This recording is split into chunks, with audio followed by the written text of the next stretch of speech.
Aloha everybody and welcome to part 4 of Sonic the Hedgehog 4, episode 1. And we found our way over to Mad Gear Zone, which is Dr. Eggman's secret base. I don't know why it's a secret base. I mean, if you look at the stage select map, it's pretty obvious where this thing is. You just look over the whole site and there's this green factory with a whole bunch of spinning gears and stuff, and all the animals are being turned into robots, so we could probably bet that Dr. Eggman's in here. I don't know, just a hunch. It's sort of like Sonic Adventure 2, where, like, in Eggman's very first stage at his pyramid base, he's like, "Those idiots will never find my hidden base inside this pyramid." But, like, you got statues all over the place with your face on them. You got flags with your face on them. Your badniks are just standing around outside. I think if Gun patrolled the area and checked out the pyramid, I think they're gonna know you live there, Eggman. I'm no rocket scientist, but, and I know you're the one with the 300 IQ, but I digress. As you can tell, this level is very much heavily influenced by Metropolis Zone from Sonic the Hedgehog 2. They even got those praying mantis badniks, known as slicers, who will send their pincers at you, their slicer arms at you, when you get close to them, so you're going to have to dodge them. But they're not nearly as fast, and they're a little bit quicker to kill. I like the fact that now you can homing attack them before they actually do anything. So if you come up to one real fast, then it's like, homing attack, boom, dead. Got a lot of crushers in here. Crushers that will try and crush you into spikes. A little overkill. I mean, Jesus Christ. It's bad enough I'm touching spikes, but now Eggman's trying to crush Sonic into them, which is going to be really gross and really awful to clean up, I'll tell you what. But you got, like, all the crab bots with their giant friggin' crab arms that will damage you if you touch them, and spikes and bottomless pits, and, it's a good final level for the game. This is still episode 1 of 2. Certainly when I heard Sonic 4 was going to be episodic, I was a little disappointed because I knew, like, they're probably going to be short episodes and it's not going to feel like a full game. And certainly by the time you reach the end of Mad Gear, you're like, I can't believe I'm already at the end of the game. Like, I'm on part 4 of this playthrough, and part 5's the last part of episode 1. Part 5, this whole game ends. You know? Yeah, but I don't mind. It's $15, this game. It's not as expensive as Sonic Colors or Sonic Unleashed or whatever. The value seems right, you know? It's a downloadable title. Ugh! Good old spin dash. I like that you can actually hang on the edge so that those crushers don't actually kill you. And his hanging animation is exactly the same as it is in Sonic Rush. If you ever saw me take out the boss in the gunboat level, Metal Storm or Robot Storm, I forget the name of the level, but every time I would just hang on the edge waiting for the worm guy to, like, slam on me and stuff, and yeah. And it's in Act 2 they start introducing all the spinning cogs and all of the bolts that you have to run on in order to move forward through the level, just like the old Sonic 2 as well. Very nostalgic. This place is awfully green, just like Sonic's eyes. You want to know something that's absolutely true? And I'm sure lots of people following my channel know this is true. When Sonic 4 was coming out, there was a group of Sonic fans who were just in a furious rage. They were so mad and angry at Sega because this is supposed to be Sonic the Hedgehog 4, and Sonic the Hedgehog has green eyes. They came into this game with, like, the attitude that, like, this is supposed to be Sonic 4. Sonic's supposed to be chubby, he's supposed to have black pupils, he's supposed to be exactly like he was in the 90s, and not, you know, the entire 2000 decade that we've experienced thus far. Why are his eyes green? This game is bullshit! I remember there was a group of Sonic fans who were actually going to download Sonic 1 on WiiWare the day Sonic 4 Episode 1 came out, as some kind of message to Sega. As if, like, downloading Sonic 1 that day was gonna be like, huh, Sonic 1 sold more than Sonic 4, which it never would. But even still, it'd be like, oh, the fans have spoken. They want things to be exactly like they were in the old days, when, ironically, you could argue Sonic 4 Episode 1 is exactly like the old days, and that's one of its big problems. But, I just love the idea that so many Sonic fans were mad, and so many news sites were reporting on this and, like, making fun of Sonic fans because, I mean, come on. Green eyes? Are we really gonna get mad about green eyes? Pick your fucking battles, Sonic fan base. Pick your battles. I mean, my god. Like, even when things are kind of good for us, you still make us look bad, you know? You don't help the situation, you know?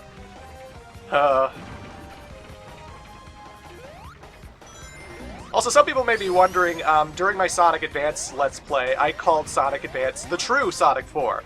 I thought it was a better spiritual successor to Sonic 3 and Knuckles than the actual Sonic 4, and I still believe that. I still believe that. I am praising this game a lot. I am saying that it's a perfectly fine game, and I'm certainly saying that Sonic 4 does not deserve the hate it gets, especially when it does so many things better than so much of the 2000-era Sonic games, and I got nothing wrong with this game. But Sonic Advance is still a better game, and all the things that Sonic Advance added to the Sonic formula made it feel like a successor. I mean, here we got rehashed levels.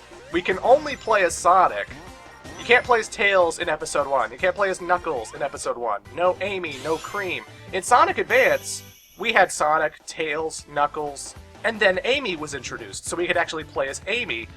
And, you know, you feel like a sequel should add, not take away. And when you're going from Sonic 1 to Sonic 2 to Sonic 3, then you're going to Sonic Advance, they added a new character. They added more characters for the game. And then Sonic Advance 2, they had Cream, so they kept adding stuff and kept changing it up and making it better, you know? Also, I like this level a lot. Act 3 is really fun. Trying to get away from the drill that's chasing you is very intense, and this final level is challenging, but not unfair. It's challenging and thrilling, and I think this is a pretty fun level. But, yeah, like, you could argue, like, some of the zones in Sonic Advance are also kind of rehashed. I mean, you could look at, like, Ice Mountain and be like, oh, that's just Ice Cap Zone, you know. You could look at Angel Island Zone and be like, oh, that's just a Marble Garden Zone again, kind of.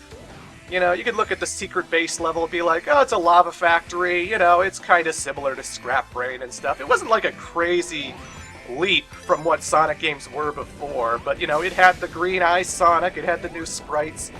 It just felt like a true sequel. New boss fights, new levels. It felt completely new, you know? And I still think Sonic Advance is a better Sonic 4. That guy should not have been placed there. Not that it was a mistake with my playthrough, I mean, he's always like that, but, like, every time you're running away from the drill, you can't see him in time, and then you just sort of run into him and take damage, and if you're trying to get the Chaos Emerald in this stage, well, you just lost your rings because of that, but, oh! God damn it. I like the fact that there are a whole bunch of steam vents pushing Sonic around in this stage. It reminds me so much of a Lava Powerhouse from Sonic Spinball. Another game I happen to enjoy, by the way. Great pinball action. But, you know, I just want people to know that, like, even though I like Sonic 4 Episode 1, I think it's a perfectly fine game and it gets shit on way too much. Certainly, it would be nice to play as Tails. Certainly, it would be nice to play as Knuckles and Amy. And it would be nice for the levels to be a little more original, because it doesn't really seem to have any original thoughts in his head. It does new things in the levels. Like, look at these platforms I'm balancing on. That never happened in the old school games. I was actually worried playing the Wii version that we'd have to balance with the Wiimote in order to move those things. But now, when you're playing the Wii version, you can just use the control pad and the two buttons, or the two button, I should say, to jump and spin dash and do all that stuff. So, yeah, you don't need to worry about motion controls if you're playing this on the Wii, thank God. And there's not really much difference between the Wii version and the Xbox 360, PlayStation 3 version, other than the fact that, like, the graphics are slightly worse, but not really. This is something you would see on the Wii, I mean, honestly.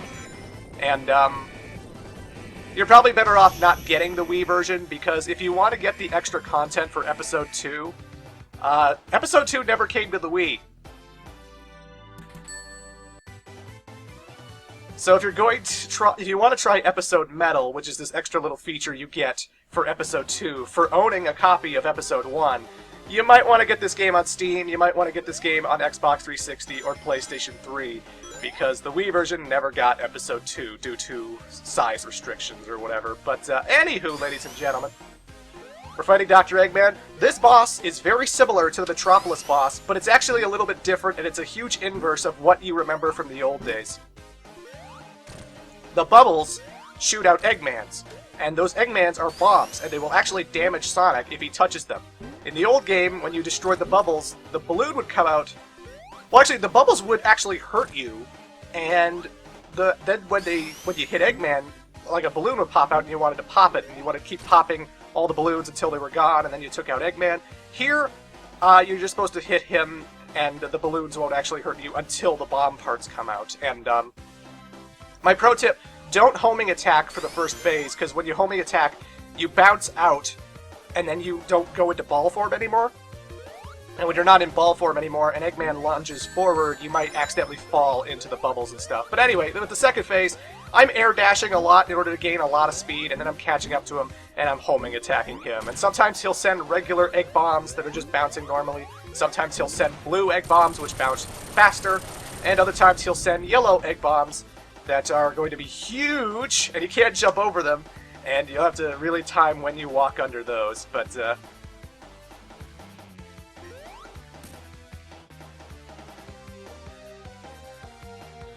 as a final level goes, I enjoy Mad Gear. I think it's perfectly fine, and, booyah! So that's it, folks. We've cleared all 4 zones in the game. Now we gotta take the fight to Eggman one last time.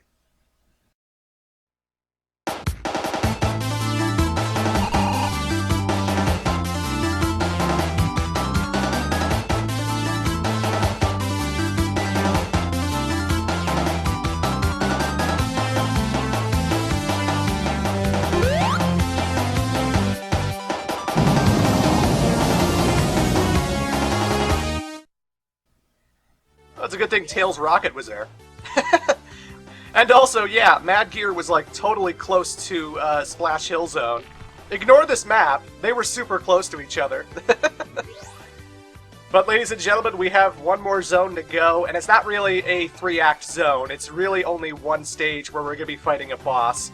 So, in Part 5, we're going to be ending Sonic 4 Episode 1. In Part 5, we go to the Egg Station. Till then.